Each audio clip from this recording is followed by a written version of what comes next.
மேட்டூர் அணையின் உபரி நீரை கொண்டு 100 ஏரிகள் நிரப்பும் திட்டத்தை செயல்படுத்திய அதிமுக பொதுச் செயலாளரும் சட்டப்பேரவை எதிர்க்கட்சித் தலைவருமான எடப்பாடி கே பழனிசாமிக்கு விவசாயிகள் நெஞ்சார்ந்த நன்றி தெரிவித்தனர். அதிமுக பொதுச் செயலாளர் எடப்பாடி கே பழனிசாமி ஆட்சியில் மேட்டூர் அணையின் உபரி நீர் மூலம் சரபங்கா வடிநிலத்தில் உள்ள 100 ஏரிகளை நிரப்பும் திட்டம் செயல்படுத்தப்பட்டது.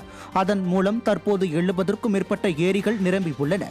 இதையடுத்து சேலம் மாவட்ட காவிரி உபரி நீர் சரபங்கா நதி இணைப்பு ஏரிகள் நீர்ப்பாசன விவசாயிகள் சங்க நிறுவனர் வழக்கறிஞர் கணபதி தலைமையில் அச்சங்கத்தின் தலைவர் சின்னதுரை, பொருளாளர் பெருமாள், அலுவலக செயலாளர் நாராயணன், தொழில்நுட்ப பிரிவு தலைவர் பிரகாசம் உள்பட சங்க நிர்வாகிகள் சேலம் நெடுஞ்சாலை நகர் இல்லத்தில் புரட்சி தமிழரை நேரில் சந்தித்து நெஞ்சார்ந்து நன்றி தெரிவித்தனர்.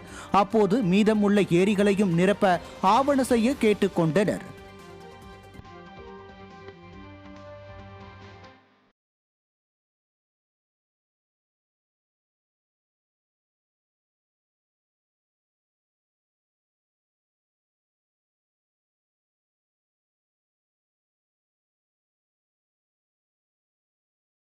காவிரி உபரிநீர் சேலம் மாவட்டத்து மக்களுக்கு ஒரு வரப்பிரசாதம்.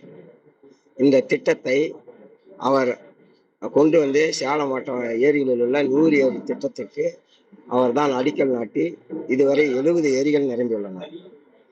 அதற்காக நன்றி சொல்வதற்காக எங்களுடைய காவிரி உபரிநீர் விவசாய நல சங்கத்தினர் நாங்கள் இன்னைக்கு வந்து அவருக்கு ஒரு வாழ்த்து மடல் கொடுத்துருக்கோம். எடப்பாடியார் அவர்களுக்கு வாழ்த்து மடல் கொடுத்துருக்கோம். ஏன்னா ஒரு நன்றி செலுத்த வகையில் அவர் கொடுத்துருக்கோம். ஏன்னா நாங்கள் தண்ணியே வந்து மழை பெஞ்சாதான் தண்ணி வரும். காவிரி நீரே வந்து இங்கே வந்து ஏரிகள் நிரம்பும் போது எங்களுடைய விவசாயிகளுக்கு மற்றற்ற மகிழ்ச்சி. திண்டுக்கல் மாவட்டத்தில் அதிமுக சார்பில் வாய்ஸ் ஆப் யூத் என்ற புதிய செயலி துவக்கி வைக்கப்பட்டது. வேடசந்தூரில் நடைபெற்ற வாக்குச்சாவடி முகவர்கள் மற்றும் பூத் நிர்வாகிகள் பயிற்சி பட்டறை ஆலோசனை கூட்டத்தில் அதிமுக பொருளாளரும் முன்னாள் அமைச்சருமான திண்டுக்கல் சீனிவாசன் தலைமையில் நடைபெற்ற நிகழ்ச்சியில் வாய்ஸ் ஆப் யூத் செயலி துவக்கி வைக்கப்பட்டது. நிகழ்ச்சியில் இளைஞர் இளம் பெண்கள் பாசறை மாநில செயலாளர் பரமசிவம் அதிமுக என்ற ஆலமரம் என பிரபல நாளிதழ் வெளியிட்ட செய்தியை சுட்டிக்காட்டி பேசினார். இந்நிகழ்ச்சி ஏராளமான இளைஞர்கள் இளம் பெண்கள் ஆர்வத்துடன் பங்கேற்றனர்.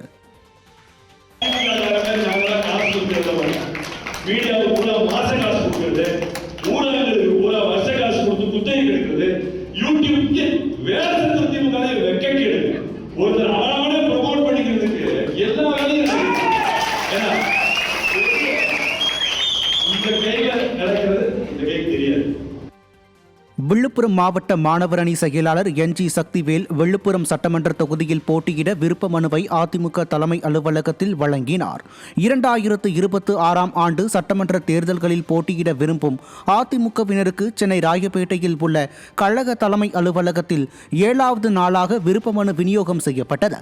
இதைத் தொடர்ந்து 7வது நாளான ஞாயிறு அன்று விழுப்புரம் மாணவர் அணி செயலாளர் NG சக்திவேல் விழுப்புரம் சட்டமன்ற தொகுதியில் போட்டியிட விருப்ப மனுவை வழங்கினார். இதனை அதிமுக அண்ணா தொழிற்சங்க பேரவை மாநில செயலாளர் கமலக்கண்ணன், அமைப்புசாரா ஓட்டுநர் அணி மாநில செயலாளர் சங்கரதாஸ் ஆகியோர் பெற்றுக்கொண்டனர். அப்போது கழக நிர்வாகிகள் பலர் உடன் இருந்தனர்.